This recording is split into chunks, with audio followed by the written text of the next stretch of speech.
Once again, I greet you all in the precious name of our Lord and Savior Jesus Christ. फिर से आप सबों को हमारे प्रभु यीशु मसीह के मीठे नाम से नमस्कार करता हूं। And it is a joy and a privilege for us to gather together as a congregation to worship the Lord on this Easter day. कलीसिया के रूप में जी उठे का ये ईस्टर के दिन में हम एकत्रित होकर आराधना करना सौभाग्य की बात है। I'm here to I'll be sharing the word in English because we have more than 40 people, a team of police officials who have come in the midst of us. मैं अंग्रेजी में आज बोलने के लिए चाहता हूं कि लगभग एक ऐसे बड़ी संख्या में झुंड के लोग हमारे बीच में आ पहुंचे हैं, उनके लिए। And the way we sang, the song which says, "Because He lives, I can face tomorrow." हमने गीत गाया कि वो जीवित है, इसलिए हम कल के दिन को सामना कर सकते हैं।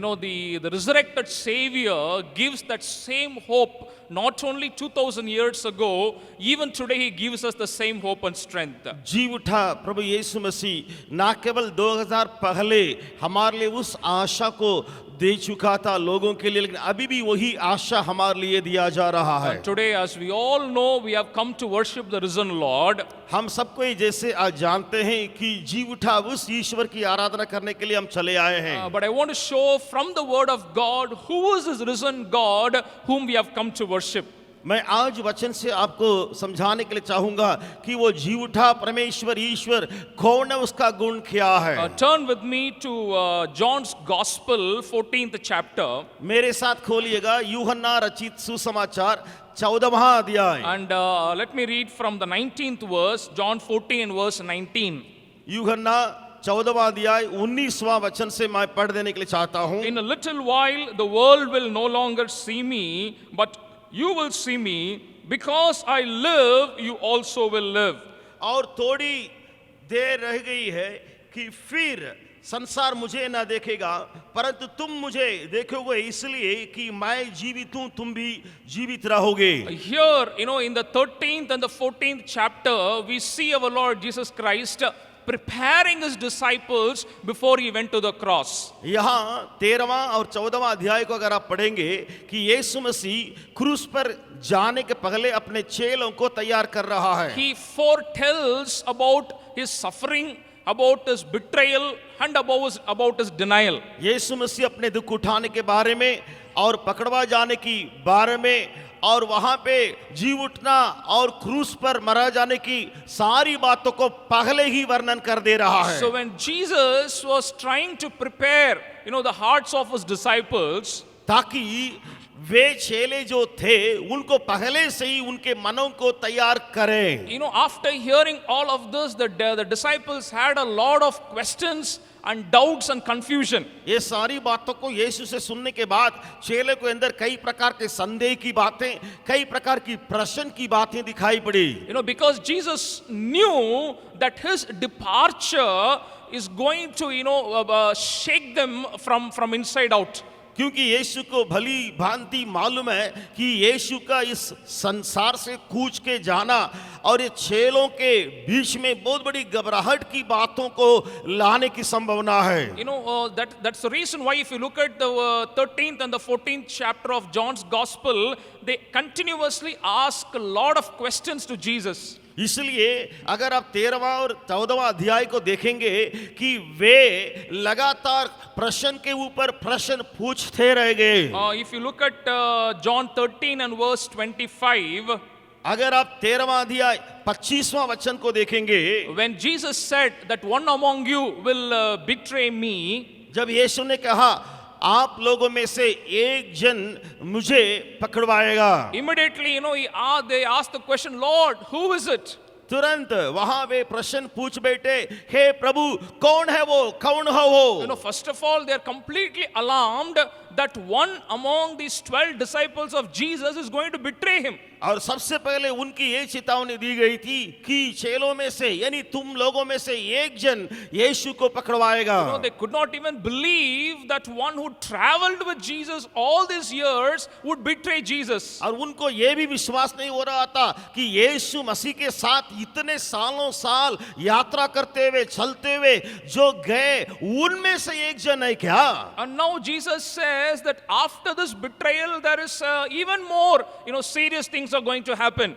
और यीशु ने ये भी कहा ये पकड़वा जाने के बाद और भी कई बातें जीवन में होने वाली है। And he says that I'm going to go to a place where you cannot follow me now. यीशु ने ये भी कहा कि मैं ऐसे जगह पर जाने जा रहा हूं तुम मेरे पीछे अभी नहीं हो सकते हो। So immediately a second question pops up in the minds of the disciples. इसलिए दूसरा प्रश्न उन चेलों के मन में ये उठा। If you look at verse 37 of the 13th chapter, 13वां अध्याय 37 वचन को अगर आप देखेंगे तो so they ask the question, Lord, why can I not follow you? पतरस ने पूछा हे प्रभु अभी मैं तेरे पीछे क्यों नहीं आ सकता? The disciples who had been following Jesus very closely, आपको मालूम है यीशु मसीह को बहुत करीबता से नजदीक से चेले जो पीछा करते गए, they cannot even think about a time where they cannot follow him. यहाँ उनको अभी सोच में समझ में नहीं आ रहा है कि उन चेलों से कहा जा रहा है कि अब मेरे पीछे तुम नहीं हो सकते। So they ask the question, Lord, why is it that we cannot follow you now? इसलिए वहां प्रश्न पूछा जा रहा है हे प्रभु यीशु क्यों मैं या हम तेरे पीछे नहीं होंगे? So when Jesus, he also tries to encourage them by saying, I'm going to prepare a place for you. वहां पे यीशु उनको संतावना या तसल्ली देते हुए ये कहा था कि मैं तुम्हारे लिए एक जगह तैयार करने के लिए जा रहा हूं। Thomas asked another question. थोमा ने और एक प्रश्न पूछा। You look at John chapter 14 and verse 5, you see the third question there. वहां तीसरा प्रश्न को 14वां अध्याय 5वां वचन में देखेंगे। And he says, Lord, we do not know where you are going. How can we know the way? थोमा ने उससे कहा हे प्रभु हम नहीं जानते कि तू जा रहा कहां, तो मार्ग कैसे जानूं? So you see, the disciples are having a lot of doubts and questions in their mind. यहाँ आप देख सकते हैं चेलों के मनों में कई प्रकार का संदेह की बातें और प्रश्न की बातें होती रही। And you can, wonder, the same disciples who had these questions had to go through that experience as well. वहां पे आपको चकित होने की बातें ये रहेगा कि ये जो प्रश्न के ऊपर प्रश्न पूछे हुए ये चेले भी उन प्रकार का अनुभव को देखने के लिए उसमें गुजर के गए। But praise be to God, our risen Savior did not leave them unprepared. आपको एक चकित या आश्चर्यजनक बात यह है कि चेलों को ऐसे ही बिना तैयार करने के लिए यीशु ने नहीं छोड़ा। Many a times, in our life, we are faced with certain situations where we are caught unprepared. आपको मालूम है कई बार आप और हम ऐसे परिस्थिति अनुभव में गुजरते हैं वहां हम तैयार ही नहीं रहते होंगे। Jesus knew that he will be betrayed, so he was already prepared in his mind. यीशु को भलीभांति मालूम है कि वो अपने मन को तैयार किया कि वो पकड़वा जाएगा इन बातों को जानने के बाद। Jesus knew that he will be denied by one of his own disciples. He was well prepared. यीशु भलीभांति इसको भी जानता था कि उसके लिए भी तैयार था चेलों में से एक जन से यीशु का इनकार किया जाएगा। Jesus knew the suffering that which is he going to face, and he surrenders himself to that. यीशु को ये भी मालूम है कि जितने दुख की घड़ी आएंगी उन बातों के लिए वो पहले से ही अपने को सौंपता हुआ तैयार करता है। We have come to worship that same Savior and the risen Lord who also prepared the disciples. He wants to prepare you and me as well. हम आज ऐसे जी उठा यीशु मसीह की आराधना करने के लिए आए हैं कि जिस परमेश्वर ने चेलों को पहले से ही तैयार किया वही परमेश्वर आज भी हमें तैयार करने का है। Especially when death comes in a family, all of a sudden, it takes people aback. आपको मालूम है कि मृत्यु एक परिवार में अचानक जब आ जाती है तो वहां लोगों को तुरंत एक प्रकार का धक्का जैसे लगता है। We all know, especially during the COVID times, there were several families, they were affected because of a sudden death. आपको मालूम है कि कोविड के या कोरोना बीमारी के समय में कई परिवार में इस प्रकार धक्का लगा, दुख की घड़ी, क्योंकि वहां मृत्यु की बातें हुई। When any crisis happens, and all of a sudden sudden it affects the whole family or it affects the whole team. जब बड़ी घटना हो जाती है तो दुर्घटना हो जाती है, तब वो परिवार के सारे लोगों के ऊपर वो प्रभाव डालती है। Almost 16 years back, when I was here in the same campus, मैं 16 साल पहले लगभग इस हाता में जब रहता था, all of a sudden, there were one shock after the other that I faced. मेरे जीवन में एक धक्का और एक घटना बार बार ये इस प्रकार की दुखी बातें आती रही। All of a sudden, my father, he left the family and he disappeared. मेरे पिता जो है मेरे परिवार के अचानक छोड़ दिया और गायब हो गए। Nobody knew where he went. किसी को मालूम नहीं था, पता नहीं था मेरे पिताजी कहाँ गए। And my grandfather, he was a railway pensioner, so he was taking care of the family after that. मेरे दादाजी जो है रेलवे से काम करने के बाद उनको पेंशन मिलता था और उनके या मेरे परिवार को वे उसके बाद संभालते आए। And not even a month had passed, he suddenly passed away. और अचानक क्या हुआ, उनकी भी मृत्यु क्षण भर में ऐसे ही जल्दी हो गई। So now, in my family, my grandmother, my mother and my sister were left. और दादी है और मेरी माँ है और मेरी बहन है, वे तीनों जन जो है छोड़ दिए गए अकेले। And being the only son in the family, I'm here in the mission field. और मैं अकेला एकलौता बेटा, मैं भी बिहार में सेवकाई में पाया जा रहा हूँ। First we had a shock of my father leaving the family. सबसे पहले ऐसे धक्का लगा कि मेरे पिताजी घर छोड़ के भागने लगे थे। The second shock of my grandfather's death. फिर दूसरा धक्का ये रहा कि मेरे दादाजी की मृत्यु हुई। We were caught completely unprepared, like how to take care of the entire family. हम बिना तैयारी अभी जी रहे हैं, पूरे परिवार को कैसे संभाला जाए। The same way, when a crisis comes, all of a sudden it could affect a family or a church or a team. इसी प्रकार एक घटना या दुर्घटना या दुखी बातें कलीसिया में या परिवार में अचानक आकर के तूफान जैसे मारती है, वहां कुछ भी करने के लिए हमारे लिए मौका नहीं होगा। But praise be to God, we have a risen Savior who dealt with the disciples in that same manner. लेकिन धन्यवाद हो परमेश्वर का, क्योंकि जो परमेश्वर उसी तरीका से चेलों से जो बर्ताव किया था हमारे लिए है। That is why he says in John chapter 14 verse 19, because I live, you also will live. इसलिए यूहन्ना 14 अध्याय 19वां वचन में हम देखते हैं, मैं जीवित हूं इसलिए तुम भी जीवित रहोगे। That's why in the same chapter twice Jesus says this to the disciples. इसलिए एक ही इस अध्याय में दो बार अपने चेलों से यीशु इसको रखता है। Look at verse 1 and verse 27. पहला वचन और 27 वचन को देखें। In both the verses Jesus says, do not let your hearts be troubled. दोनों वचन में यीशु कहता है तुम्हारा मन व्याकुल ना हो। He says, let not your hearts be troubled. यीशु कहते हैं कि तुम्हारा मन व्याकुल ना हो। Why is he able to say that? क्यों यीशु को इस प्रकार का बातों को कहना पड़ा? Because he knows the future, he knows what is going to come. क्योंकि यीशु को मालूम है आने वाली बातें क्या होंगी। And he also knows how these people would respond to the crisis. अब यीशु को ये भी मालूम है उन दुर्घटनाओं की दुखी घड़ी में इन चेलों की प्रतिक्रियाएं क्या होंगी। But the good news is, the way he prepares the disciples. लेकिन यहाँ एक सुंदर शुभ समाचार ये है कि किस तरीका से यीशु अपने चेलों को तैयार कर रहा है। He's a risen Savior who prepares and provides. ये हमारे जो जीविता परमेश्वर वो तैयार करता है और प्रबंध भी करता है। The disciples would have wondered after Jesus is gone, who is going to provide for us? ये यीशु के चेले चकित किए होंगे या ऐसे पड़े होंगे, यीशु चले जाने के बाद हमारे लिए देने वाला कौन रहेगा? Many a times, especially with children, that is the doubt that they have. बच्चों के जीवन में बार-बार यही शक या बातें उठती है। Okay, if something happens, how we will be provided?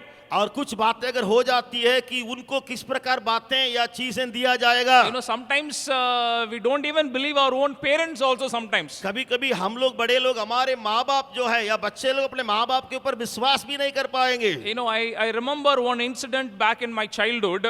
मेरा बचपन की एक घटना मुझे याद आ रही है। Probably I was in my 6th or 7th standard. और मैं शायद छठा या सातवां कक्षा में पढ़ता होगा। My parents had taken me to a far off place and we were returning back to our hometown. मेरे माँ बाप जो है एक दूर जगह पर हमको ले जा रहे थे और हम लोग बस उस जगह से वापस लौट के आ रहे थे। We had traveled in the bus sitting whole night. और हम लोग बस में यात्रा कर रहे थे पूरे रात बैठते हुए।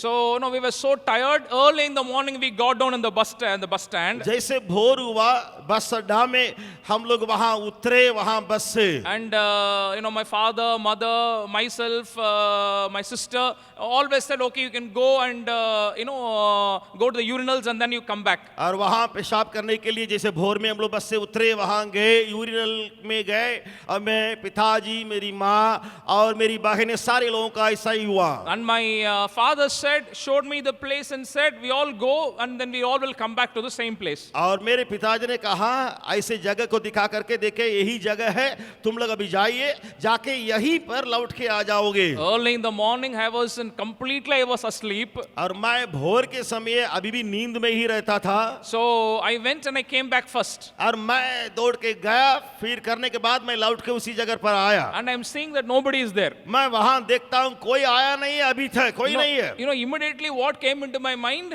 लेकिन तुरंत मेरे मन में क्या बातें आई मालूम है? This is what I thought. My parents have left me and gone. मैंने सोचा मेरे माँ बाप मुझे छोड़ के चले गए। You know, immediately that thought only came that my father and mother have left me in the bus stand and they have gone. तुरंत मेरे मन में यही विचार उठा कि मेरे माँ बाप हमको छोड़ दिया हम अकेले पड़ गए। I don't know why I had that kind of a thought. मुझे मालूम नहीं ये प्रकार का विचार क्यों मेरे अंदर उठा। I did not wait for another minute. मैं एक मिनट भी वहां रुक नहीं सका। I began to walk away from the bus stand. मैं बस स्टैंड से बस चलना शुरू किया बाहर। And our house was almost 10 kilometers away. उस बस अड्डा से मेरा घर जो है 10 किलोमीटर दूरी में था। It was you know, very early in the morning, around 2 or 3 o'clock. वो तो बड़ी भोर की बात है लगभग 2 बजे भोर की बात है। So in the dark, kept walking 10 kilometers, reached my house. और मैं उसी भोर में या रात में 10 किलोमीटर चल करके घर पहुंच गया। And as I reached the house, I see that the house is locked. मैंने देखा घर में ताला लगा हुआ है। It means they are not there. इसका मतलब घर में कोई नहीं है। But there was a bench right outside our house. लेकिन मेरे घर के सामने एक बेंच लगा हुआ था। I was so tired, just got on the bench and I slept. मैंने थका था इसलिए मैं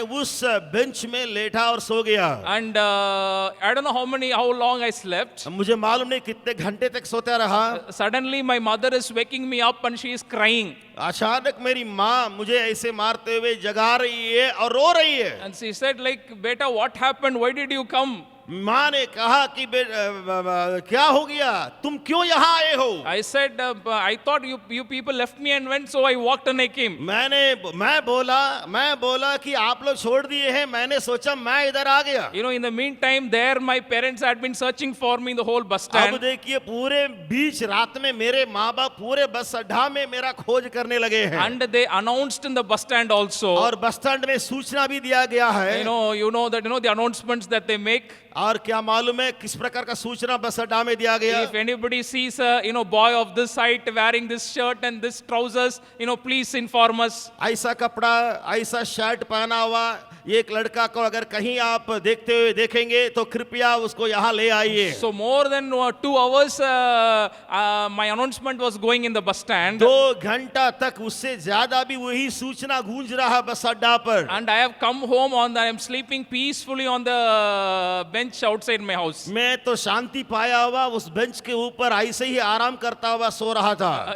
So sometimes we when something crisis happens we do not know how to respond to that. आपको मालूम है कभी ऐसी घटना हो जाती है, हमें पता नहीं है उसके लिए क्या प्रतिक्रिया दिखाए. You know, sometimes people become go havoc. Sometimes people become very peaceful. आपको मालूम है कुछ ऐसे लोग हैं कभी कभी जो है कुछ लोग जो है एकदम छटपटा देते हैं और कुछ लोग और ही ठंडा हो जाते हैं इस घड़ी में. But here in the situation, I want to quickly show how Jesus prepares and let us worship मैं Him. जल्दी ही दिखाने के लिए चाहता हूँ यीशु किस प्रकार तैयार करता है और ताकि हम आराधना करें. If you look at the 14th chapter and verse 2 and 3, 14 अध्याय दूसरा और तीसरा वचन को अगर आप देखेंगे, Jesus says, I'm going to prepare a place for you. यीशु ने कहा मैं तुम्हारे लिए जगह तैयार करने जाता हूँ. So the first thing He says is, He shows them that eternal life and He says, it is good for me to go because I'm going to prepare a place. यीशु का कहने का मतलब यह है मुझे जाना उचित रहेगा क्योंकि मैं जाकर तुम्हारे लिए जगह तैयार करूंगा. And the second thing He shows in 14th chapter and verse 16, और एक दूसरी बात कहता है कि 14 अध्याय 16 वचन में, and let me read that verse. मैं उस वचन को पढ़ देता हूँ. Chapter 14 of John's Gospel, verse 16. यूहन्ना 14 अध्याय 16वां वचन. And I will ask the Father, and He will give you another advocate to be with you forever.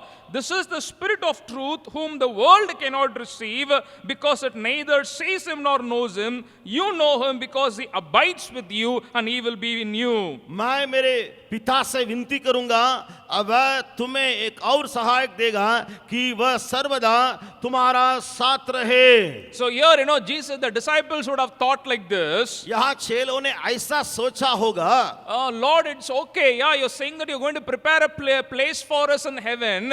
ए प्रभु ये बात सच है, ठीक भी है कि हमारे लिए स्वर्ग में तू जाके जगह तैयार करेगा. But what about the present? No, you're saying that you're going to leave us. What is going to happen to us now? लेकिन अब वर्तमान में हमको छोड़ने जा रहा है, अब हमारे हालत क्या होगा?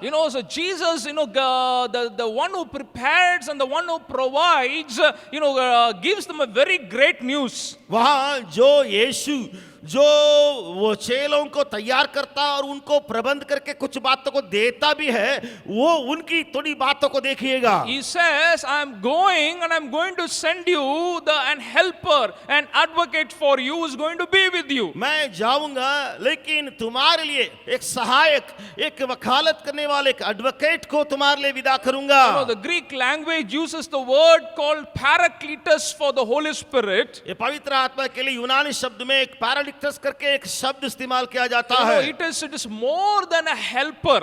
इसका मतलब यूनानी भाषा में ये है कि एक सहायक से बढ़कर है वो. Almost if you have to translate that to any language, और उस शब्द को कोई भी भाषा में अगर आप अनुवाद करें, you have to, minimum you have to give, 7 to 10 adjectives to define that. और उसको आप वर्णन या समझाने के लिए उन बातों उसके लिए एडजेक्टिव 7-8 एडजेक्टिव्स देना पड़ेगा. He's saying, I'm going, but I'm going to send you the Paracletus, the Holy Spirit, who is going to be a comforter, who is going to be your helper, who is going to, be a counselor, who is going to lead you in the truth, and so many things. यीशु कहता है मैं जाऊंगा और उस सहायक यानी पवित्र आत्मा को विदा करूंगा, वो सहायता करेगा, मदद करेगा, सारी बातों को तुम्हारे लिए बताएगा. इस प्रकार कहा. On the 18th verse, he also talks about his presence. 18 वचन में उसकी उपस्थिति को भी वहां बताया जा रहा है. He's saying, you don't worry that I'm going to leave you.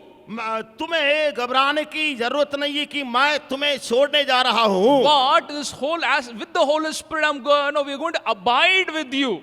लेकिन ये पवित्र आत्मा तुम्हारे साथ बने रहेगा. In fact, if you look at verse 23 also, 23 वचन को भी अगर आप देखिएगा, he talks about the Father, the Son also abiding in us. वहां ये भी वो बातें करता है कि पिता और पुत्र वे दोनों भी हमारे साथ बने रहते हैं. He says, so far you have had only me, the Son, with you.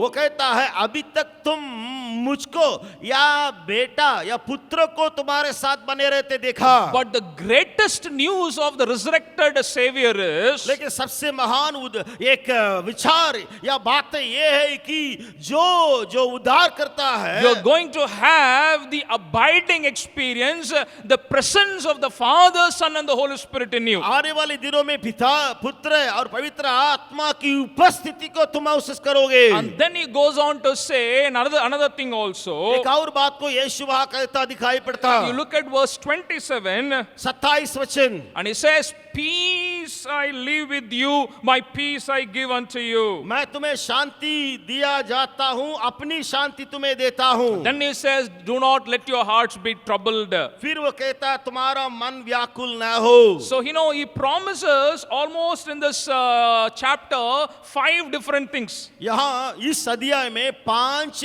भिन्न बातों को यीशु वायदा के रूप में कहता है। And he also, if you look at verse 12 also, 14th chapter verse 12. 14 अध्याय 12 वचन को भी देखिएगा। And he says that, very truly I tell you, the one who believes in me will also do the works that I do, and in fact will do greater works than these, because I am going to the Father. मैं तुमसे सच सच कहता हूँ कि जो मुझ पर विश्वास रखता है, ये काम जो मैं करता हूँ वह भी करेगा, वरन इनसे भी बड़े काम करेगा, क्योंकि मैं पिता के पास जाता हूँ। There is a promise of a greater purpose. यहाँ बहुत बड़े मकसद का वायदा दिया जा रहा। The disciples would have wondered, Lord, when we were with you, we couldn't even do half of what you did.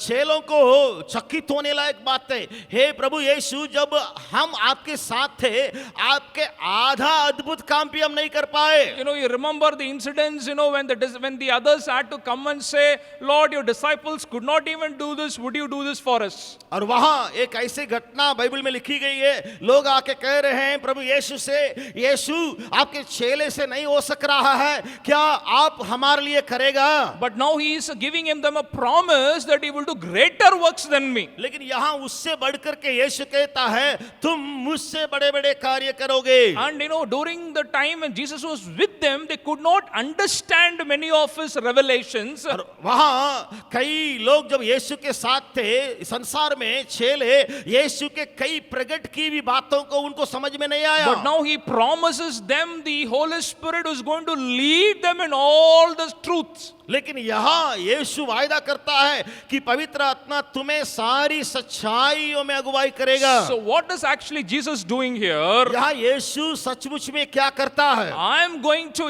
go to the cross, and I am going to go to the tomb, and I am going to be resurrected. मैं वहाँ क्रूस पर जाऊंगा और मैं कब्र पर जाऊंगा और मैं जी भी उठूंगा। And as the risen Savior, I have prepared certain things for you, and I have provided certain things for you. मैं जो अभी उद्धार करता या जी उठा जो उद्धार करता, तुम्हारे लिए मैं तैयारी को भी दूंगा और साथ ही साथ तुम्हारे लिए बातों को प्रबंध भी कराऊंगा।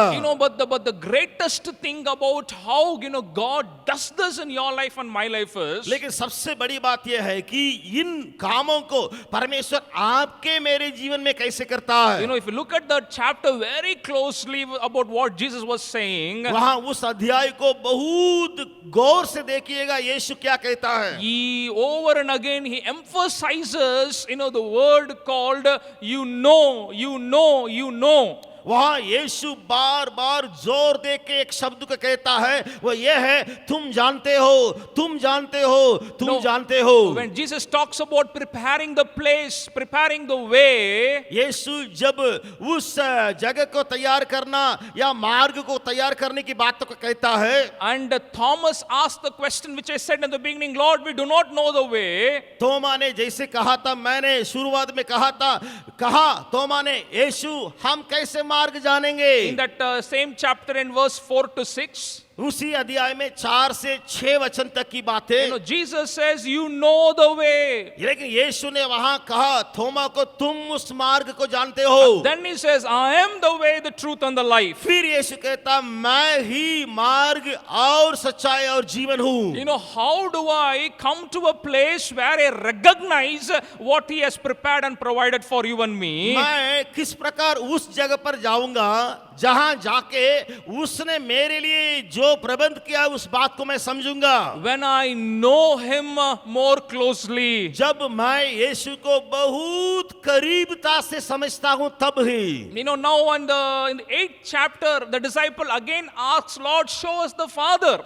और वहां चेले और भी पूछते हैं, पिता को हमें दिखाइए। And in verse 8 and 9, Jesus responds, 8वां 9वां वचन में यीशु उसके लिए उत्तर दे रहा, because you know the Father already because you have seen me. तुमने मुझे देखा है, इसलिए पिता को पहले से ही तुमने देख चुका। You know, he's saying, you know the way because I am the way. यीशु कहता है तुम मार्ग को जानते हो क्योंकि मैं ही मार्ग हूँ। You know the Father because you have already known me. और तुम पिता को भी जानते हो क्योंकि तुम पहले से ही मुझे जानते हो। And also, if you look at verse 17, verse 14 and 17, वहाँ 14 और 17वां वचन को देखिएगा, where he talks about the promise of the Holy Spirit, वहाँ पवित्र आत्मा का वायदा के बारे में कहता he है, says, the world does not know, but you know him. लेकिन वहाँ वो कहता है जिसे संसार ग्रहण नहीं कर सकता, लेकिन तुम उसको जानते हो। You know, as I said, you know, the beauty of Easter, you know, the beauty of the resurrected Savior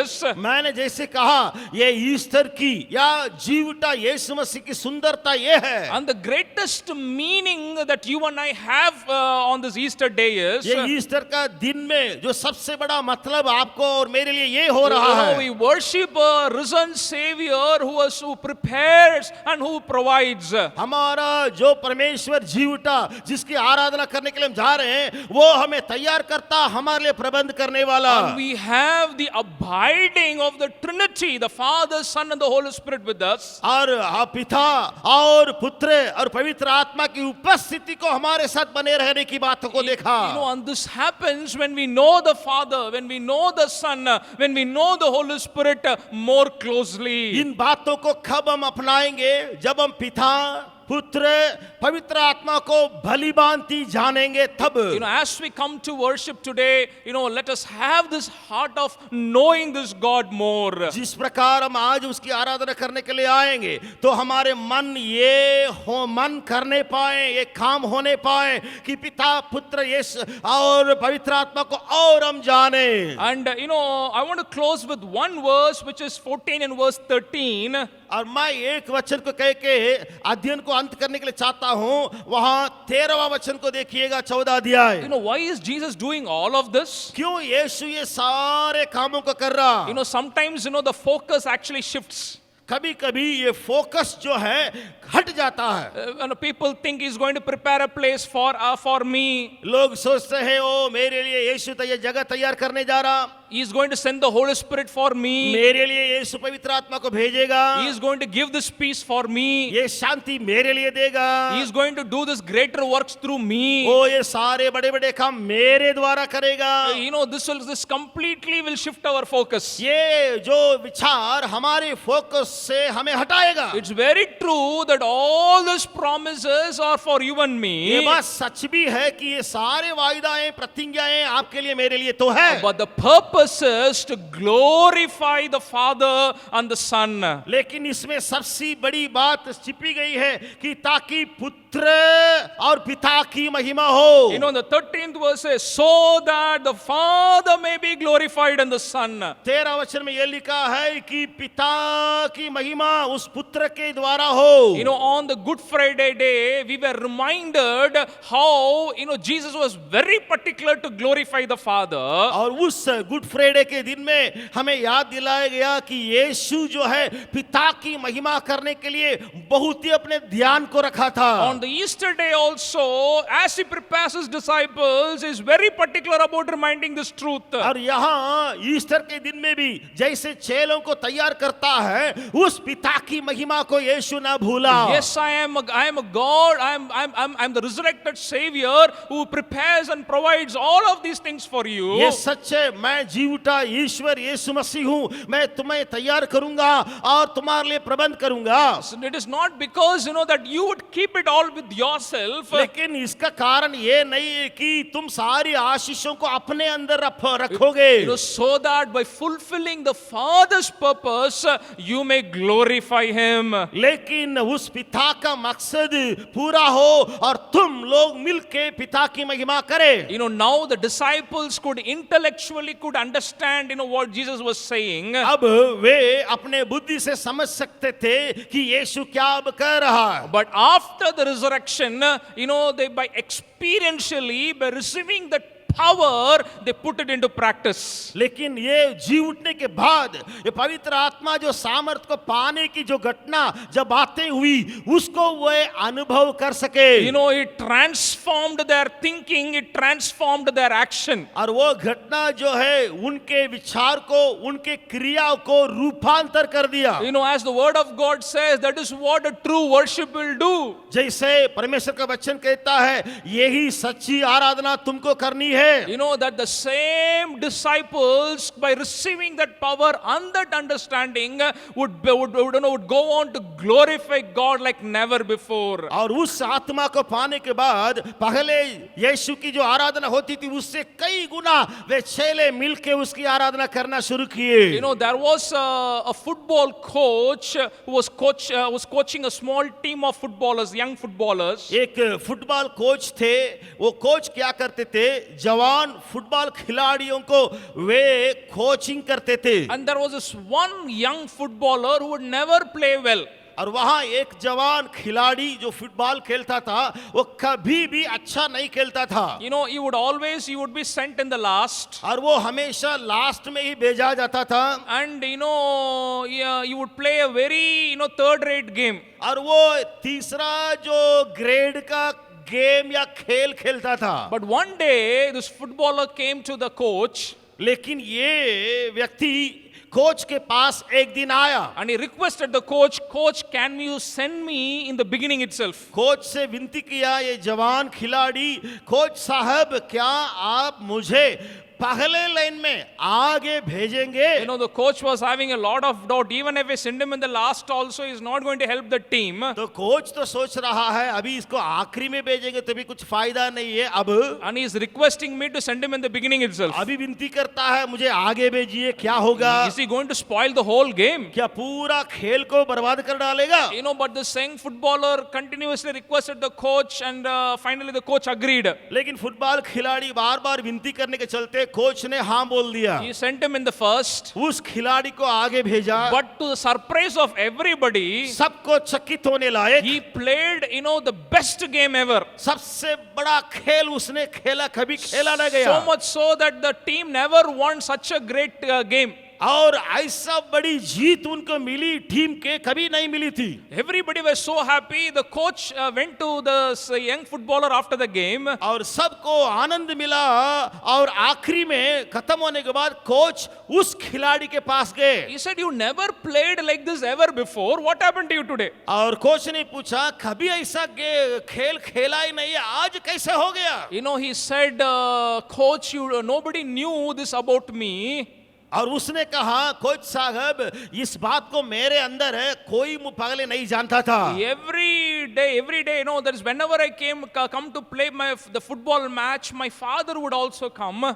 और मैं जब फुटबॉल खेलने यहाँ खड़ा होता तो या उतरता हूँ, मेरे पिता भी आया करते हैं। He would sit in every match and he would be there. मेरे हर एक मैच जब मैं खेलता हूँ मेरे पिताजी दूर से देखता रहे। But he could never see what I was playing. और उनको मालूम नहीं था कि मैं क्या खेल खेल रहा हूँ। Because the problem is he was blind, he could not see me play. मेरे पिता को मालूम नहीं है बेटा कैसे खेल रहा, क्योंकि वो अंधे थे, वो देख नहीं सकते थे। And the young footballer said, today my father passed away, he died. लेकिन उस जवान खिलाड़ी ने कहा आज मेरी पिता की मृत्यु हो गई है, उनकी देहांत हो गई है। But today I know that he will be able to see me from heaven how his son is playing. लेकिन मेरे पिताजी ऊपर बैठ के आज देख रहे होंगे मेरे बेटे आज कैसे खेल रहा है। And he said, because I have the assurance that my father is watching me, I played the best game ever. मैं इसलिए ऐसा खेल अच्छा खेल सका,